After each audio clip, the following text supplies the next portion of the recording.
Uomini della Guardia di Finanza di Venezia a caccia di rimborsi per libri non propriamente legati alle attività di questo o quel consigliere, rimborsi per pranzi che più che essere elettorali appaiono feste di nozze. Insomma, gli 007 della Finanza hanno cercato a Palazzo Ferrofini, sede del Consiglio regionale, quello che nei mesi scorsi hanno trovato in altri consigli regionali di altre regioni, dal Lazio alla Lombardia.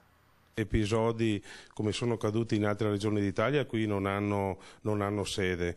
Ogni spesa è documentata e trasparente, è un'indagine conoscitiva, ci sono stati chiesti documenti, leggi, rendicontazioni contabili, il tutto è stato consegnato nella massima collaborazione e trasparenza. Dalla relazione però già sul tavolo del procuratore capo Luigi Del Pino e del procuratore aggiunto Carlo Mastelloni non risulterebbero spese, diciamo così, pazze da parte di alcun consigliere. Forse l'indagine non è ancora andata così a fondo come nelle altre regioni, ma intanto il fascicolo c'è e la procura veneziana sta indagando.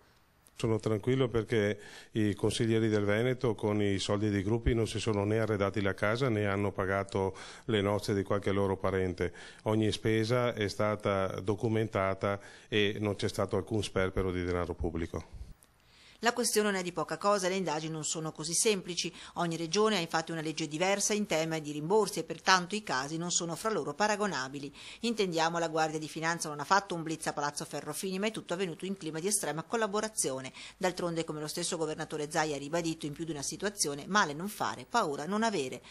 Dunque, i tecnici regionali si sono messi a disposizione degli uomini delle Fiamme Gialle che hanno verificato le leggi e dati sulle voci di spesa generali per capire come vengono distribuiti i fondi, le diverse voci che compongono le retribuzioni e i rimborsi, quali e quante sono le spese del Consiglio regionale, indagini che giungono proprio mentre lo stesso Consiglio regionale Veneto ha dato il via libera ai tagli degli stipendi e dei rimborsi ai gruppi, come anche il fermo dei rimborsi auto e le riduzioni di affitti e paghe ai CDA.